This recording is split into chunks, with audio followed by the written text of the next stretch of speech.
I'm not supposed to film in here. I stepped a little bit too close and my foot went all the way through.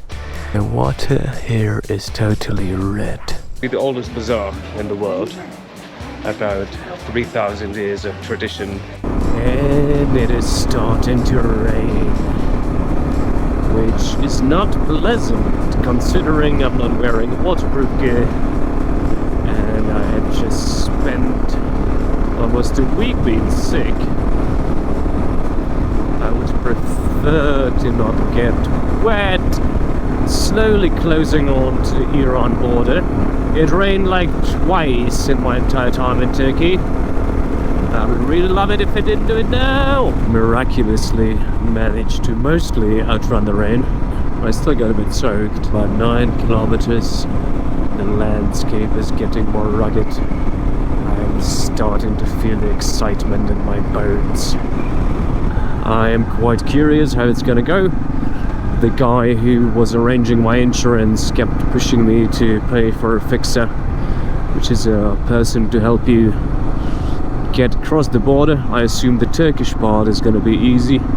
We will see about the Iranian part, because I have declined any fixes, so I think you should be able to cross borders without having to pay an extra person to do stuff for you. Guess I'm gonna find out real soon. The borders to Iran were a special kind of hell, but now I am in Iran happily. Just found a fun thing. This used to be one of my 3 t-shirts. It's very pretty now, as you can see. And what happened was, when I was taking off, I changed and I think I placed it here for some reason, and then I did not notice that it is still there, and it got sucked right in here. It messed my Scott oiler up also, so I've just replaced the tube in here. It did clean my chain somewhat, so I guess that's a bonus, but now I don't have any sort of a hiking and high output activity friendly t-shirt, so I'm gonna have to find one, which is gonna be fun. And yeah, so I am now leaving Urmia and continuing on to Tabriz today in brutal heat, so that will be very enjoyable, I suspect. Road safety in Iran is taken very seriously, as you can see. Essentially, the rules are, there are no rules. Try to fit in, try not to die. You want to carry 2 of your kids on a motorcycle with no helmets? No problem. The fun part is, and I'll try to record it next time I'm on one, there are some pretty big intersections, and usually, you know, there would be a roundabout or there would be traffic lights, but here it's just free for all. So you've got a big flow of traffic that you just slowly drive into, and you are hoping that they will stop. Until you do drive into that traffic, you do not know whether they will stop. So, first experience taking fuel in Iran.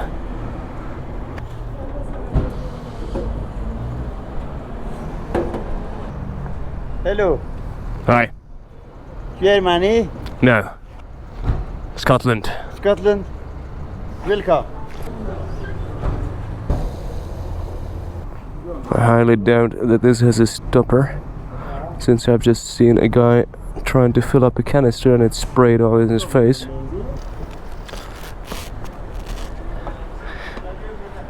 The fuel is cheap. This is about half a euro to fill a tank. I certainly could get used to that. And when you pay, anyone paying with any card, just tells them the pin, which is a very different experience from Europe, where your pin is your most guarded secret. So people do it with their normal bank cards. They just give the pin. We are going to head and see Lake Urmia, which is this monumentally sized salt lake. Apparently over the last couple of years the lake has dried out and declined a lot. All of the white is just large layer of salt. There's loads of speed bumps, and many of them are just randomly positioned without any signs. So it's sort of a game of spot the speed bump or fly. So here we are at a place that actually has a bit of water. We're pretty far from the start of the lake, and I would say it's only about a quarter of it that still has some water. There are people happily swimming, despite the fact that the whole shore is essentially covered in plastic and rubbish. It's such a shame. Many natural places in Iran are absolutely covered in plastic. Now this is a bit of a closer look on the beauty and the sad part. The place is so beautiful, but then you look at your feet and yeah. So this is the permanently beached ferry. I guess before they built the bridge and the whole big landmass,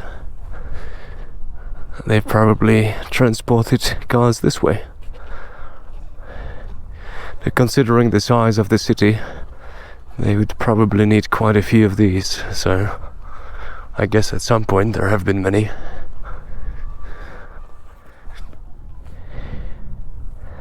And the water here is totally red. So that's either a lot of some sort of toxic stuff, or there's a lot of iron in the water. One of those. Now the plan is to head for Tabriz, where I have, after a long complication, managed to find tires. There's a decent number of these little military checkpoints, and I have heard all sorts of stories. However, my personal experience so far is that everyone's been super nice to me. In front of me, you can see what I call the Iranian special. Despite the fact that there's no reason, they like to go in the middle of the road. You have two big lanes, but why wouldn't you drive in the middle if you can? I would like to have a closer look at the lake. There is this sort of a little road that I am not sure where it leads. Let's find out. It would appear that I'm in luck. By the looks of it, there's only been one other person here recently.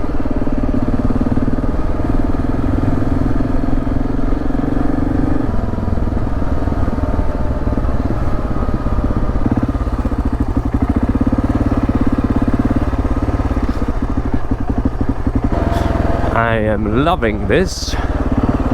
I would be loving it even more if I already had the off-road tires, because now you're kind of thinking, well, if this turns into a bit of a loose sand situation, it is not gonna be fun getting out.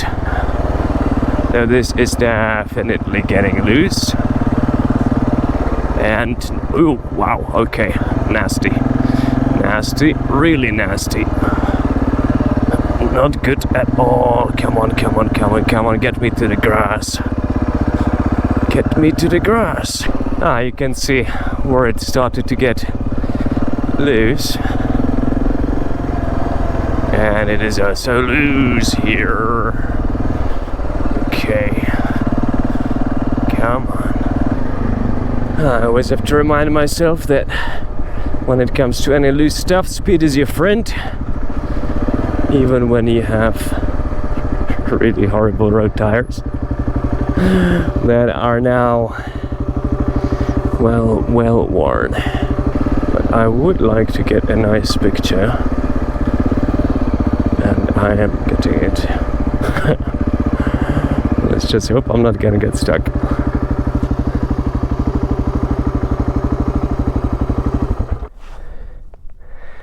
Let's try to use one of these stones. See if we get any result that way. Stay. Please stay. Looks good. Famous last words. I mean, come on. Oh, this is gorgeous. And there is absolutely nobody here. We are missing salt on your adventure. Just stop by in Iran.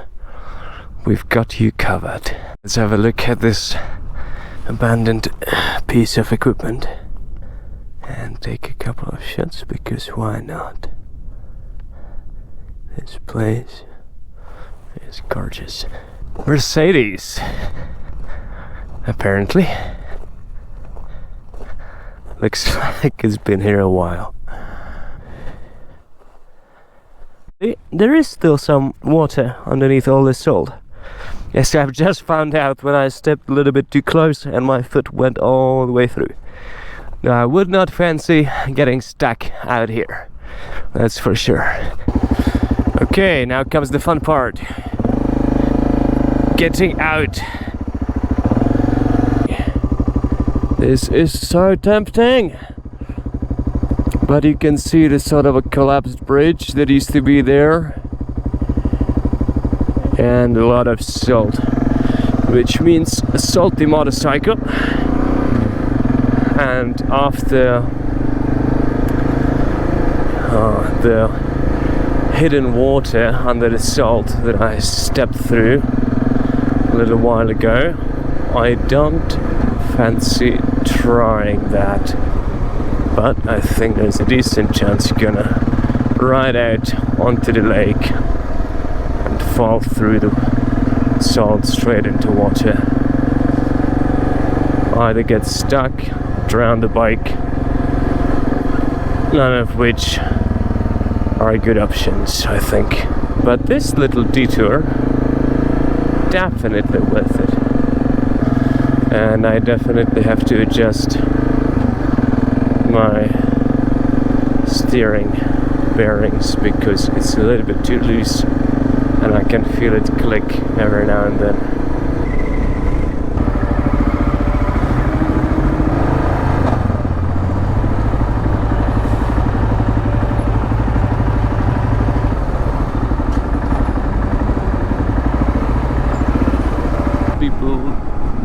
Drive like they have mice diarrhea for brain. They will go in the middle of the cars in between you, they will go 10 centimeters cutting right in front of you, or they will create a lane that doesn't exist between you and a truck and they try to fit in there. It is really not fun riding in Iran.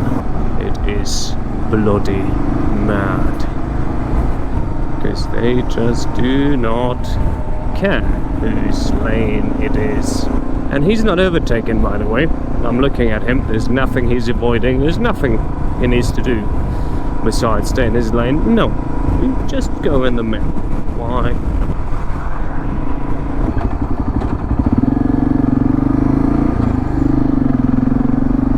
This is going to be a trial by fire. I am now in Tabriz. and I am heading into the Grand Market, or the Grand Old Bazaar rather, which is supposed to be the oldest bazaar in the world, about 3,000 years of tradition, and this is where the Silk Road has gone through also.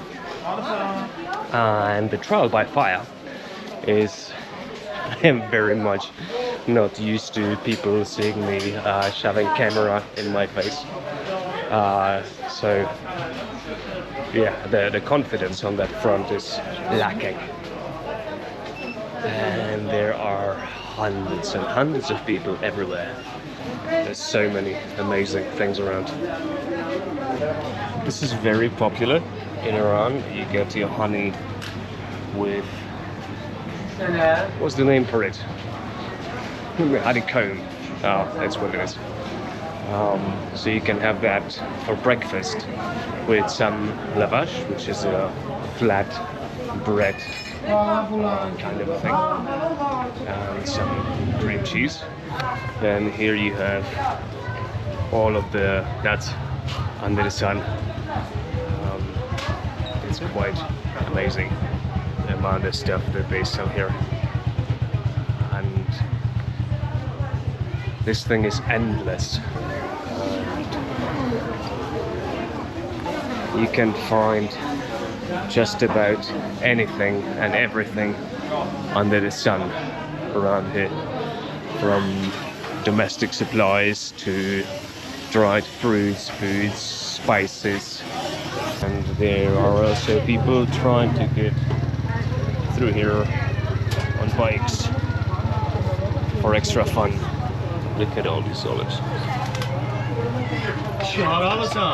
Hi. Okay, Hi, how are you? Very much.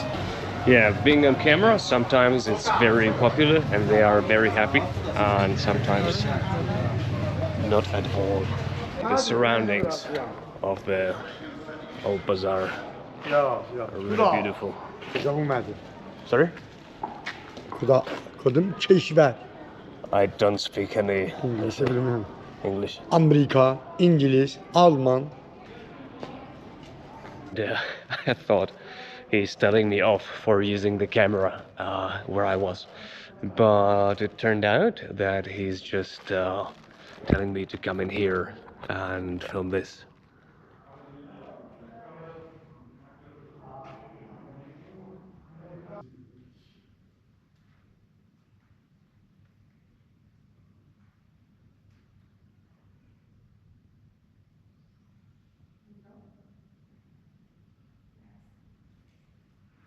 Now you get to see the proper beauty of the mosque entrance.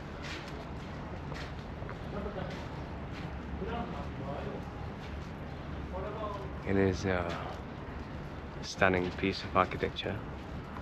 It's a Jame Mosque of Tabriz, as I have now found out, and it's been built between 11th and the 12th century. A lot of it's been destroyed in the 17th century by an earthquake, but it's been mostly beautifully rebuilt, and it's an absolutely tremendous structure. It's got its own little park and a pool, which at the moment is sadly not accessible. It looks like a lot of places in Tabriz are being rebuilt and reconstructed. I'm not supposed to film in here, but hopefully you can hear me. I think a lot of the Iranian carpet industry now is combining the old with the new, with tapestries. I think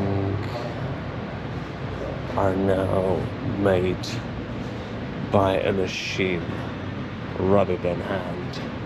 This all seems like a version of Persian pop art, where you get a carpet in a frame and all sorts of shapes, colors, and even traditional depictions of things like Mona Lisa. Like here, you You can see that there's been somebody working on these, and these are still traditional handmade carpets. Don't worry, don't worry. Where are you from? We are both camera shy, it turns out. I'm not the only person who is getting used to being on camera. So, sorry, what's your name again? Mehtap. Okay, I'm not gonna try to pronounce it. And so I am now being told that even all of these are still handmade. And because for me this looks so perfect that I thought it has to be made by a machine. But apparently not. So you're saying that this has about 80 different shades of green or 80 something? different shades of green, Uh-huh. and it's made by 180 colors. That is crazy. Yes. That is really Exactly. crazy. Because these Or things this one. are so detailed and so perfect that it's like hard to believe that it's made by hand. We use silk. Look, those are silk. These parts that are shiny, they made by silk, and other parts of this carpet are made by cotton. Oh. How long does it take to make a carpet like this? About 1.2 years. 1.2 years. Yes. That is incredible. What is the cost to buy a carpet like this? In Iran money Uh-huh. or in dollars? Both. In Iran money, we sell it about 160 million tomans. And in dollar, I don't know. I don't. I had to pause the video a little bit to do the math, and apparently the cost of these carpets that are huge and really detailed in dollars is about $2,758 to buy this. But considering the crazy amount of time that this takes, it's actually very cheap because the detail is just incredible. What did They you are call it? Traditional grand grand carpets. carpets. Yeah. And different types of carpets. That is incredible. With making carpets, you're saying you've been making them for about 10 years? Yes. And is this like a family business or? Yes, my family business is carpets. My father, my grandfather, and grandfather. Okay, so it's many generations Yes. in the past. They made carpets. You made carpets. Wow. That is crazy. It's my family that. Look at this one. This made about 70% of silk in this carpet. Oh, wow. Yeah, that is very smooth. Parts that are shiny are made by silk. That's incredible. In 7 centimeter of this carpet have about 60 knots. Every this we say knots. Yes. I don't know Yeah. what you say. It has in 7 centimeter. It has about 60 knots, but In the one line. yes, but in it there is about 40 knots. So it just depends on the thickness of the thread. Yes. If the knots of carpets are go higher, it's been More expensive. yes more Smaller. expensive and Yeah. smaller. And then you also do things like this. So you can get a tea set out of carpet. First carpets are like this, and we cut this extra cottons of this carpets with machines. Then cut the video and I show after cutting. Alright, so apparently it starts long and furry. After cutting, carpet be like that. Oh wow, that's crazy. And the fact that you have to, you know, when you're making it, know where all of the detail is and every stitch, and then This it's is traditional type. the symmetry that somebody creates by hand with all these colors is incredible. But sadly, it is impossible to fit this on the motorcycle. So I'm very lucky today that I'm at this. Yes, today. Don't spell my name. Yeah, no, it's too difficult. I would make a horrible job out of it. It means son of sun. Son of Sun. Son of sun, yeah. Oh, that's a beautiful name. I need to remember this name. So all the names here have meanings, and a lot of them are. Thank you. Thank you. And a lot of them are very beautiful. I'm being kindly shown around, and now we are in the jewelry part of the bazaar, and I'm very glad about that because by myself I would never find anything in here. Because the place is a maze of really, really intricate jewelry in one place. This place is enormous. So do people here make the jewelry by themselves also? Shoplifters, they made jewelry in the factory. Every shop in this bazaar have the factory in other parts of city. Almost. It looks like we have finally found a display that does not use LED. So we can have a look.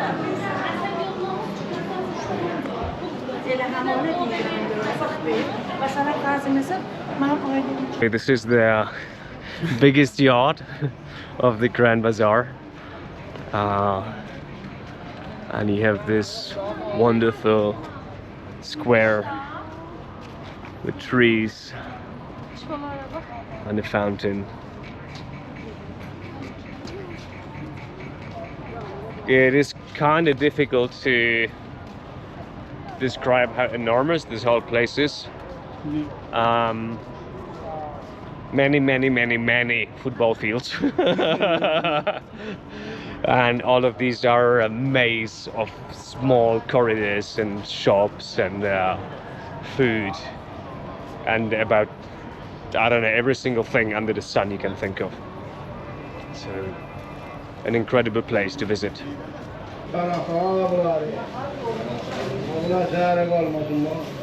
And these will kind of look like they're old.